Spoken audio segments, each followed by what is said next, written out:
before the business planning bank, a couple weeks back.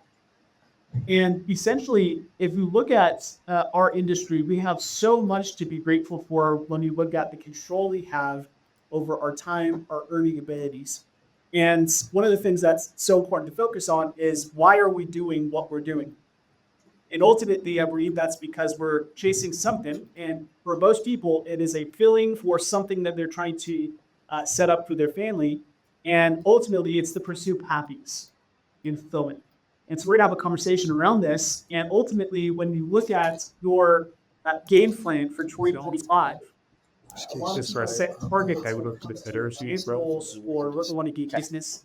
What I would encourage is to look at multiple areas of life and say, what am I actually wanting? If I were to sit here, we're here in December 2025, 12 months out, and you're saying this was a phenomenal year, not just for my career, but life in general. What things would need to happen in that timeline?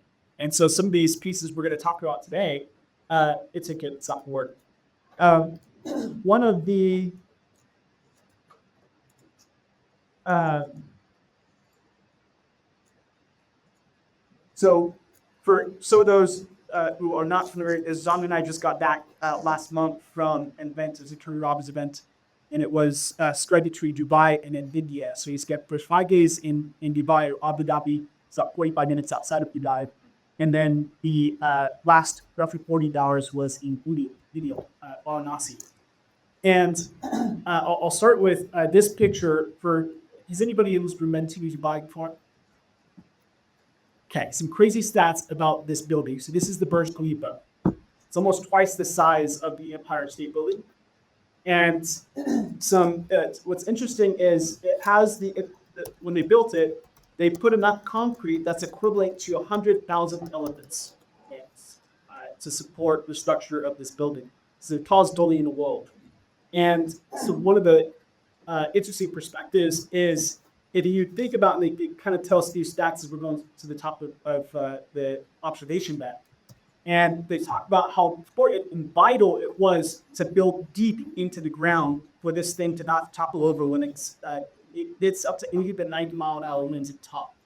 And so in order for it to be safe, they had to build a very deep foundation for this building. And what I want to share with you is that my belief is that the depth of your foundation is what is going to support the height of your success. Meaning that you have to focus on your foundation, and that's what you talked about today, which are some principles for happiness. And ultimately, your happiness leads to the impact or size of your business, not the other way around. And so we'll dive right into some strategies here and talk about this. And for Jonny will let you get a little background as well. But the reality is we're going to try and cram like 6 days of content into 45 minutes. And so we'll try to be as purposeful time as possible, but if you need principles. Yeah. The only other setup I'll say is just, Tony Robbins is just an incredible person. Ted has committed his life to going out and just helping people make their lives better. Personally, I think he's written like over 30 books, but he's got all types of levels of programs in his organization. And this was part of the organization that we're a part of. So it was a pretty exclusive group, 300 people that went there. But a lot of it had to do with the contrast that Tony was trying to demonstrate to us. Most of you, when you think about Dubai, you could go just like wealth and just like, a lot of money and just the incredible architecture and buildings and all that stuff. But still just getting to know the culture and some of the people, it was crazy just the happiness that they were at, And then they flew us to India, which Varanasi is just like in the middle of India. Has anybody been to India? I've been to Europe. I've been to South America. I've been, I think I'm up to like 20 countries or something. And India was the biggest shock I've ever been a part of, just because it's just a whole nother way of living. And there are people everywhere, number one, but even the poverty that the majority of these people lived in Varanasi was pretty shocking, to be honest, especially when you come out of the contrast of coming from Dubai, where there's just, tremendous wealth there. But it was still very interesting to see just the state of happiness that the majority of the people that we interacted with lived in, and regardless of how big the circumstances were different, both sets of people really found happiness, and I think that was kind of the theme as we were going down the road. So we are going to share, I'm still a little bit in foggy brain just coming out of this event, because if you know anything about Tony Robbins, he keeps you going 12 to 14 hours a day. Shoney and I ate dinner together at least 3 or 4 times at 2 a.m.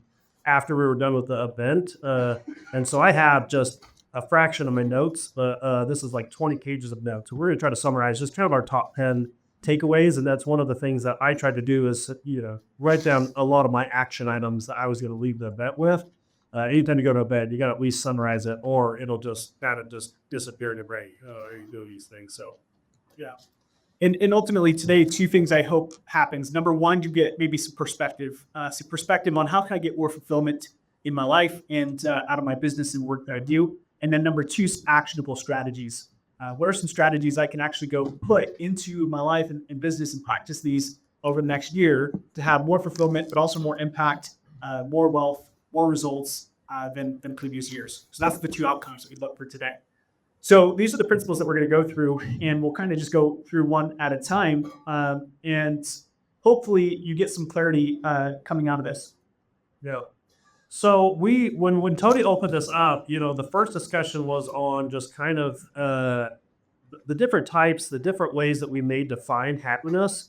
And they actually used to call this event spiritual, but because people have a funkiness with the word spiritual, they renamed it happiness and fulfillment, which it kind of themes all three of those. We went from spiritual conversations, happiness, fulfillment conversations. But one of the first ways that we started is just the 5 givens that happen in life. A guy named David Rico shared these, but there's 5 things that we can kind of always count on in life. Number 1 is everything changes and comes to an end. Number 2 is things don't always go according to plan. Number 3, life is not always fair. 4, pain is a part of life. And then number 5, people are not loving and loyal all the time. Those are 5 givens that will show up in your life. And so much of happiness isn't about the life that shows up. It's how we respond to that. And we went through a lot of different examples of that. And happiness, for me, really is a strength or a skill set sometimes that you have to go build and earn. And the crazy thing when you add science to it and all the research that goes around happiness, the higher quantity of time and the depth of happiness that people tend to be in longer throughout their life actually adds years to their life, which we know the opposite of that can take years from our life. But we kind of navigated through these 3 types of happiness for the first little bit. Number 1 is passion.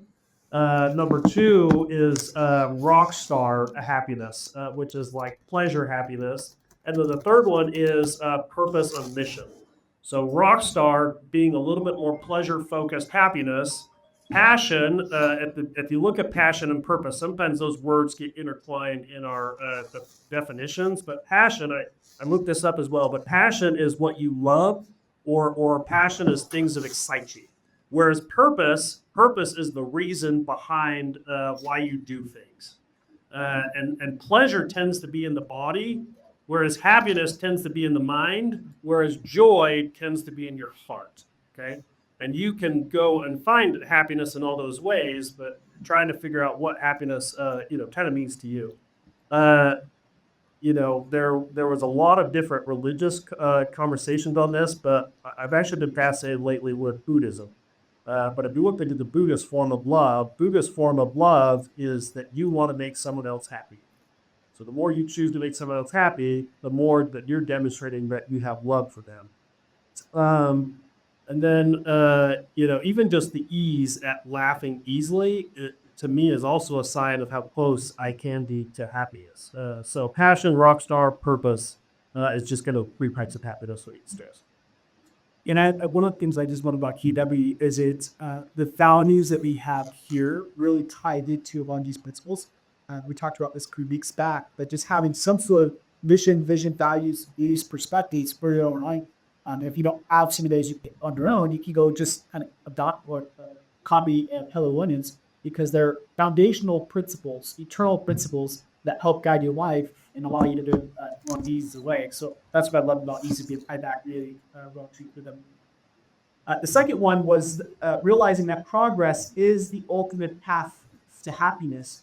And Tony talks quite a bit about how if they've done studies, when they look at people who are extremely happy in life, they feel like they're grown in certain ways. And we do this process at the end of every year. Some people who have been to our retreat, our full study retreat, which is an all-day event where we spend time finding out and mapping out goals in these 7 areas of life. It's very common for people to set these financial goals or business goals, career goals, but they often neglect setting goals in some of these other categories. And so it's so important to look at, am I actually focused on growing? And it's not about perfection, it's just about progress. So that's one of the other things that they talked about, is that progress is equals happiness, not perfection. So progress equals happiness. And so the question to ask is, do I have clear goals or ways that I might grow in these 7 areas of life to 2025? And how would I spend some time, might have to time block this on your calendar, how would I spend time investing into these different legs of life and just making slow, consistent progress in each category? Another part on this was just the reality that if you're not growing, the opposite is happening. You're not growing, you're dying slowly. And so the focus is saying, how can I consistently grow, develop, and become better tomorrow than I was today? And it's all about that consistent progress. And then the last part is just, again, making sure that we look at how we focus on growing our health, our relationships, some of these other areas that often get neglected or things that we can't put on the back burner. We could get so many different things calling for our attention. It's important to slow down and say, what are the things that actually matter in my life? And am I investing the right amount of time, allocating the right amount of time for a week or month towards these different areas that also important? I feel like that from the progress as a path to happiness is so contradictory to how my natural brain thinks. Let's like even kind of look, we're such a goal oriented culture that like there's so many goals that I've accomplished in my life, but the second I accomplish them, I always just reflect back on how non-important that moment was when I actually accomplished the goal. And I've had to remind myself over and over that truly happiness happens on the journey to the fulfillment of the goal, not the actual accomplishment of it. And even in real estate, we see so many real estate agents, get in, they just got that energy in their eye, the brightness. They're so excited to change their life, change their career. They get in, they start grinding, it's maybe a little slower than they thought it might be, but then they get some momentum, and then you just look up 3-4 years later, and you start having to deal with the words burnout, or just you do the same things you've always done, and you kind of lose the joy doing the same things that you had at the beginning of your career, And I think that's part of just in general the goal of real estate is all you love with what you do on a day to day or a week to week, or even Gary Keller says that, it's about falling in love with your calendar, or with your kind man, the monopoly. And I think every once in a while, if you're not happy right now, for whatever reason, and you feel like you've got some big goals, somehow there might be a disconnect on either your buy into them or just the habits or the lifestyle that you have to live to do it. So I do believe that progress is the path to happiness. So relationships, he mentioned our retreat. Who's ever been to our retreat? Just so I know. So we spent about an hour on relationships, and we actually go through kind of putting us in the motion of relationship, and actually go set goals in the relationship category. Typically, first timers to the retreat may have never set goals specifically in that area of life. And one of the videos we've been showing in that for about 5 years is a guy named Robert Waldinger, who is the current director of the longest university study in the history of real estate. So it's a Harvard study, 85 years it's been going on, and the study has been on the topic of happiness. So they basically started with these people in their college years 85 years ago, and they just kept surveying them over and over, all types of stuff, from physical exams, therapist, surveys, like all different stuff. They start talking with family members. So I've always really enjoyed hearing this guy. He's got a fantastic TED Talk if you've never seen it. But it was so crazy because I showed that video so many times in our content, and then this guy actually was one of the first speakers that they had at this event. So it was really cool to kind of see and go deeper into that. But the whole premise of that study that they've learned over and over and over after 85 years, that the most important contributor in all of our lifetimes to happiness is the relationships that we have with anyone. Relationships are the number one catalyst for you to be happier or to be not happier. And so even going a little bit deeper on that, a couple points that I just want to mention, that we know relationships are the secret to happiness. One of the things that they determined in the study is as we get wealthier, happiness actually flatline toward declines. So a lot of people have this great ambition to think that's going to solve everything. And good, money doesn't change it, exposes who you are. So if you're not happy, money's not going to change that anyways. The problem that we have in society is the good life gets defined for us, not by us. That makes sense? Like when we're out looking on social media, we just get combated out in society on either marketing companies, fake influencers or whatever, telling us what we have to do to be happy. And then we start to go near that where we haven't done the research. Are they the right people to be listening to on how to be happy? And that's one of the points that we have to be careful of is comparison is the thief of joy.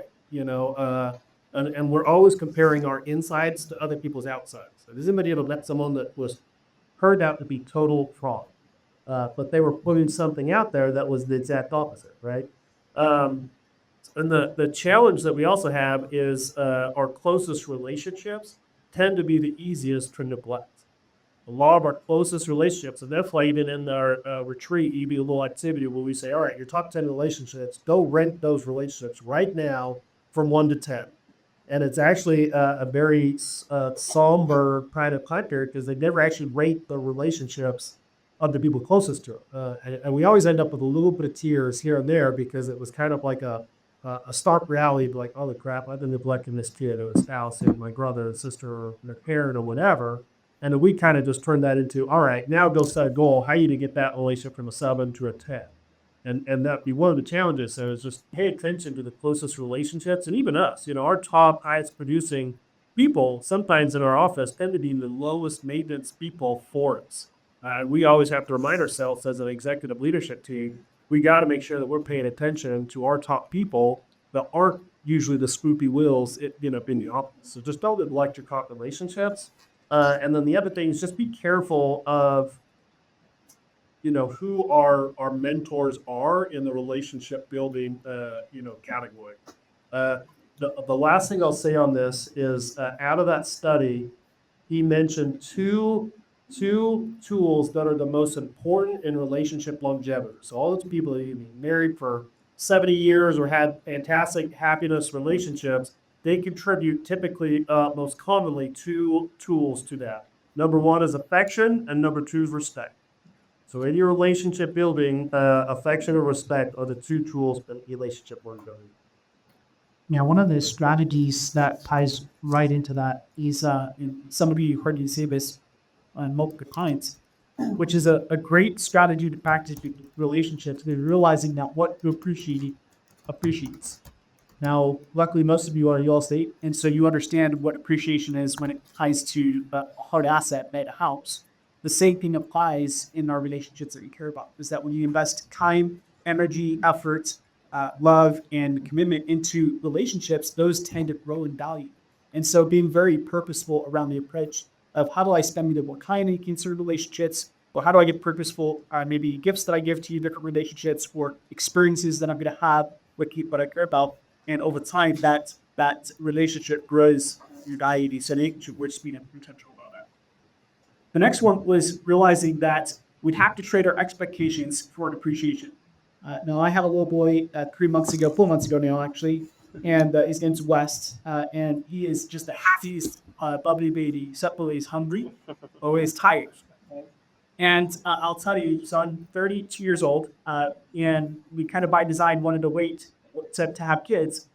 And we spent the first 7 years kind of traveling and living life. And I have a lot of freedom. For those of you who have kids, if you can remember back to the time that you didn't have kids, and remember the freedoms that you once had, right? And I am the type of person as well. I'm kind of a germaphobe. For those of you who don't know me, like my wife's not drinking off my drink. Like that's most of the things that is a little behind the scenes on me. And so when a baby curls up on you and a baby, like has all these other things that they do, that's, waking up at 4 a.m. and that's not your normal sleep cycle, like all these things where you expect a certain type of lifestyle. And one of the realities is that you can get frustrated in those moments, or you can be appreciative. And this is one of the gifts that I've been given. Is I'm so grateful. He's the biggest blessing and gift that I've been given in life. And it's interesting with his perspective, because how many times have you had the experience where maybe you've gone to a restaurant where you've gone and ordered takeout, and I've gone to a Chick-fil-A and they forgot the fries with my burger, and I didn't realize it until I got home. Anybody had that happen? Or maybe they put, for a little kid, they put pickles on the burger. I had this happen to my niece a couple months ago, and she hates pickles, so she threw a fit when she opened it up and see pickles on her burger, right? And so we always have these expectations that we tie to people or situations. And that's actually where a lot of unhappiness in life stems from. And so when we trade our expectations for appreciation, for example, saying, hey, I'm stuck in traffic on I-15, that's starting to become a thing, right? And I am just so grateful that I actually have a car and I don't live in the times where we had to ride horses to work, right? And so like thinking about how all the things that we have in life and thinking about the beautiful side of the gifts that we have rather than the unmet expectation. What are some of the expectations we might put on spouses or kids or friends or coworkers that when they don't meet that standard with that expectation you have in our mind, they kind of throws us off. And so this is just a shift in perspective of saying, what can I appreciate in this moment, no matter what's happening? And we can always find a gift in the moment. One of the speakers, Mo Gaudat, he was an ex-executive at Google, and he talked about how contrast is a vital part of life. And he shared his story, which was pretty traumatic. He has some books that you can go read. That's some powerful books. But his experience essentially was losing 5 or 6 family members in a very short period of time.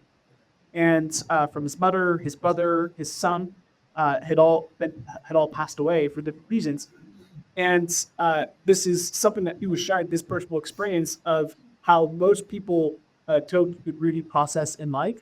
And oftentimes we think about the things that we've lost, or we think about and it's not just people, but the experiences or things that we're missing out on. And what he talked about is he's so grateful that, for example, for his son, that he had the 21 years that he was able to spend with him. So instead of thinking about what he lost, he thought about all the memories that he gained and all the experiences he had over that lifetime that his son is with him. And so we just have to think about what are we grateful for, what's the part we need to be appreciative of in these moments or experiences, and that's what we think will happen.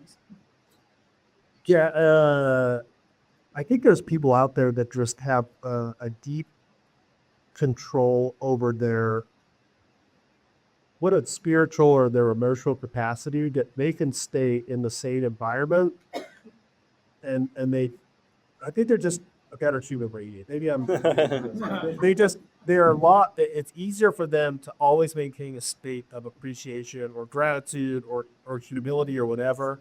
I think I'm probably a product of, I don't know, I think they've read the books Comfort Crisis. Like I tend to forget things very easily. Like you upend me, most likely I'm over it by the time I wake up. I'm that type of person. I kind of roll forward. The problem with that is that I do get used to where I'm at and my circumstances very quickly, and that becomes my new reality. And so for me, I actually think I have to deliberately put the contrasting events in my life that remind me how great, this aspect is or whatever. Like for a good example is like, I don't know if anybody listens to Joe Rogan. He's got this little podcast on saying, but he uses physical health as on this. Like, she works out extremely hard. And even the first thing that he does, he jumps out of bed, and the first thing he does is jump in the cold plunge. Because he's like, that is the worst, suckiest things that you can do right when you're waking up in the morning is jump in the ice. And part of that is just because he said, hey, if I can just do very difficult things right off the bat in the morning, it makes everything else easier, right? When I came back from India, I wasn't grateful for my house and my car and my phone and all those things. I was grateful for the smallest, tiniest days in my life, but I realized not everybody on the planet has, and so that event really made me come back and be a better person. Even when we did a Navy SEAL event in Florida a couple months ago, and they just beat us, basically. Like, they just really kind of sort of grueling pain. But I'll tell you, my bed was so comfortable when I got back, like having whatever, So I think if you have a hard time training expectation for appreciation in normal day-to-day life, maybe you just need to install some sort of crazy event that just pulls you out of your comfort zone that then gives you the ability to look back at your life and find an appreciation. Yeah. And one last thing I'll share this. Carl Spencer shared this on a panel we had in 2 or 3 months ago. And he just talked about how important it is to be okay with being inconvenienced in life. He is talking specifically about working with clients, see how oftentimes there are some inconveniences that pop up for roles Davids, but you tie this principle back to just life in general, is that we just need to be okay understanding that things don't need to be perfect.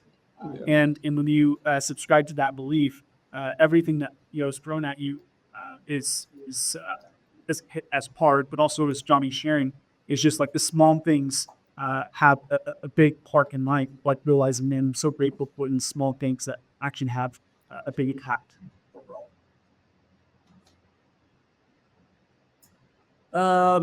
When I was writing after 7 days of this event, when I was writing kind of my top 10 action items that I want to kind of take all this work on, this event, I don't know, probably a $3 million event. I don't know, like the amount of money I spent on it was incredible. So there's a lot of value that I pulled out of it when I was writing down, all right, what are my top 10 action items? And I'm just pouring all the content the last 7 days. And it's funny that like 4 or 5 of them was just the same things that I've always learned and always had it on there that had to do with good habits, gratitude, journal, affirmations, yada, yada. So I want to kind of touch on those a little bit. Anybody read the book Miracle Morning? Most of you. What is the name that they say that's like the acronym for a morning routine? Yeah. Sabers. Okay, who can name all of the sabers? What does it represent?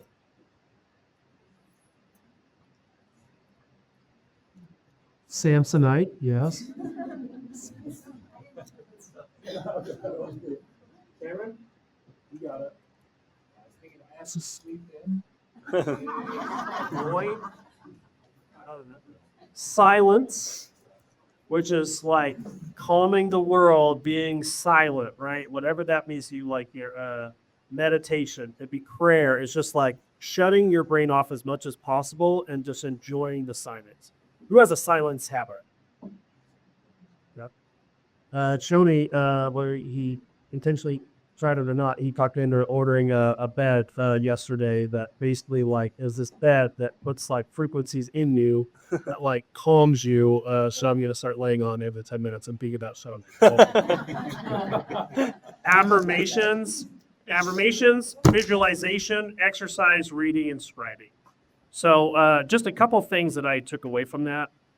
This event in general is I'm starting a tradition in the month of December. I'm calling it Forgiveness Fridays. So it's someone once a month. I'm just going to take some of the lunch and then I'm going to ask them for forgiveness. So whatever I think I may have wronged someone that I have some sort of like negative emotion around or feel or whatever. It's like the most simple definition of happiness is bringing more things that make you happy into your life and pushing away or letting go of the things that do not make you happy, right? And so part of that I've learned when I'm like holding on to either I have resentment, anger, or something, a negative emotion towards someone, or I feel someone else has it against me. I can't control if someone has that for me or not, but I can control if I have that for someone else. And that's part of that is I actually want to just, whatever it is, forgiveness practice. The second one, which I've gotten way out of this habit, is just affirmations. Affirmations. Why are affirmations important? Who does affirmation on a regular basis? Why are they important? Those of you who have done this. I don't do them, but it makes you focus on the positives or the negative, and then it's like the card that you want, you start seeing everywhere. You start seeing positive. Sir? Anybody else? Program you into subconscious. Yeah? Yeah. You say something else? You agree with what you tell yourself, yeah? Mine were necessary back when the versus square into it. Yeah. No. Yeah, and I'm not a neurologist, but like we know more about the universe, like deep sea ocean, than we know about our brain. But even all the things that we're learning about our brain is just incredibly fascinating, and the way our nervous system works. But basically, like a lot of our brain, it is electrified, right? Like we have these neurons going all the way through our brain, which is what's creating thoughts, memories, actions, emotions, a lot of those things. And these little neurons have to either travel down tiny little dirt roads or they can travel down freeways. And so part of that is what you focus on expands, which we believe that here at KW. When you continually focus on something, it's not just this like like this random thought in your head. You are physiologically changing your brain by thickening your highway that increases abilities neurons to go up and down. So if it's something new, hard, difficult, or whatever, a lot of times those little like pathways are tiny. And when you continually focus on things over and over, what's negative or positive, it's actually widening that pathway for the ease of those neurons, or even more neurons can go back and forth. So when you hear the term hardwire your brain, you're physically hardwiring your brain, which increases the speed and efficiency, which would make it easier to accomplish whatever that is.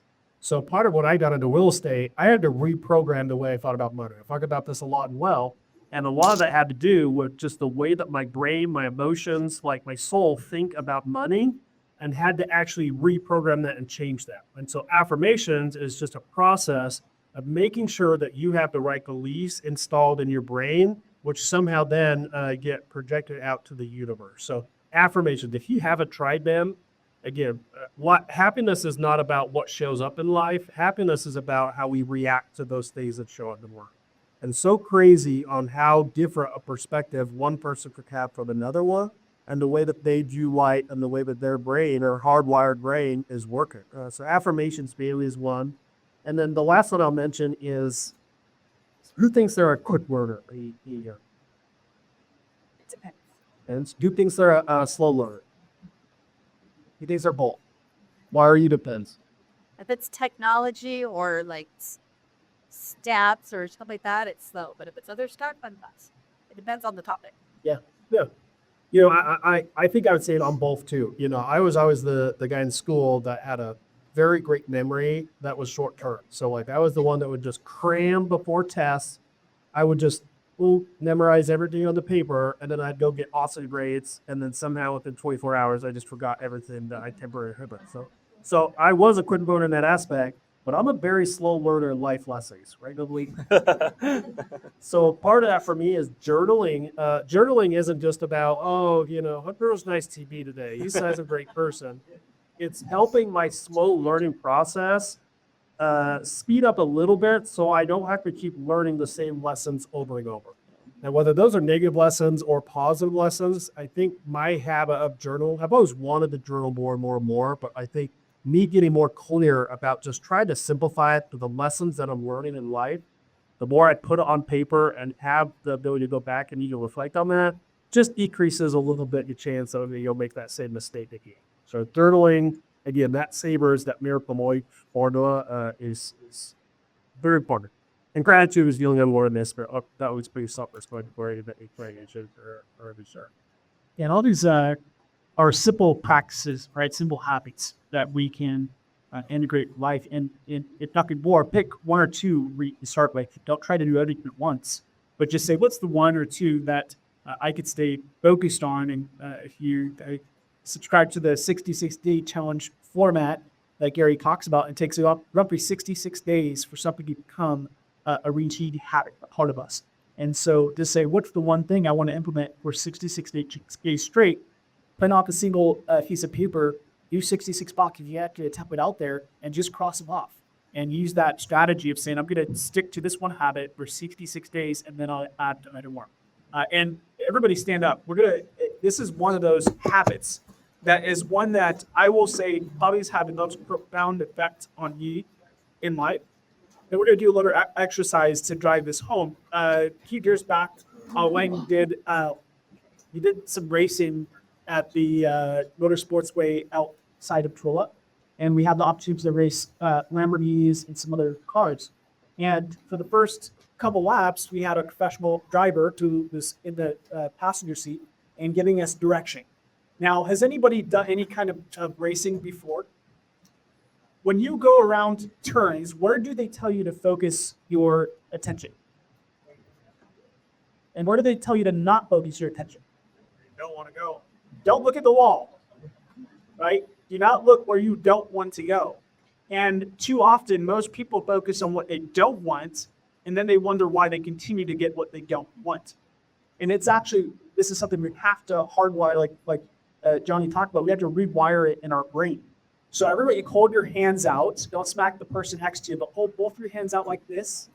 And what you're going to do is have this little belief that in your left hand, look at your left hand represents all the things that you do not want in 2025 or over the next decade of your life. And think about some of those things that you do not want, okay? And in the right-hand side, look at your other side, are all the things that you do want in life, okay? In this, we're going to actually just shout things out. You're not waiting for other people. Just shout things out of what you do want in your right hand. So maybe your financial goals. Maybe it's a certain health standard. Maybe it's a certain type of relationships. Like say some of the things that you want to have in your life as you're looking to your right hand. Go ahead and just say them out loud. Wherever it is, shout. Say some of the things you want 2025. What are your goals?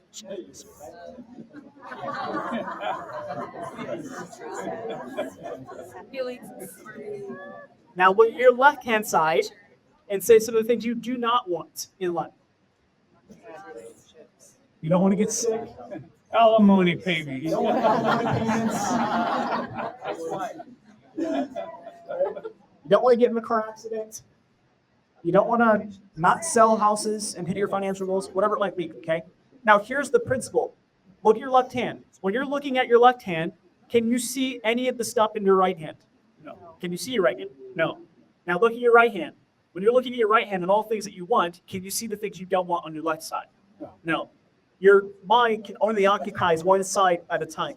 So you're either focused on the things that you don't want or you're focused on the things that you do want. So what we have to practice on is consistently bringing our head back to the right-hand side because we're wired to look at the things you don't want. We're wired to look at things that are going to either cause pain, loss, and that's what we're trying to avoid. But the more you try to avoid it, the more you get it. Does that make sense? Mm-hmm. And so just have that practice of looking every day, affirmation, that's why it's so important in my life, is it's clarifying what do I want, and it's reminding my mind to look at things that I want more so than things that I don't want. Does that make sense? Awesome. Thanks for playing pull up. Thanks, Shoney. So simple reminders with this one is where focus goes, energy flows. Okay? Where focus goes, your energy flows. And we want to concentrate on positive outcomes rather than problems. And this leads to greater fulfillment and happiness in life.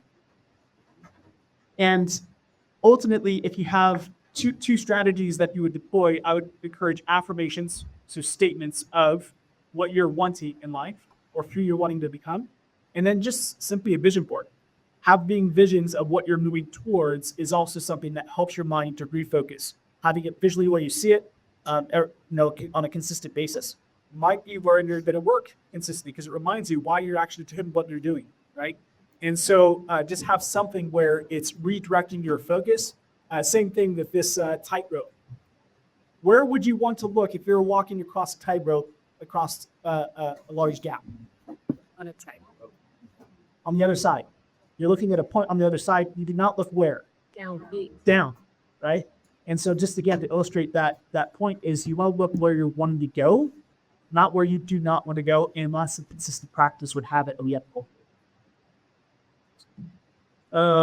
This kind of falls into the high but the whole focus piece, right? So a couple things that rebel is when uncomfortable things come into your life and you push it away, it will stay in your head until you let it go. If you resist it, it will stay. You store your problems inside of you. Problems keep coming up and take your joy away. Don't shove it down, bit. You are skilling your happiness, not the world. You are building a fortress inside of you by suppressing, bearing, and containing those things deep inside of you. It is screwing up your life. You have to decide you don't want those things inside of you.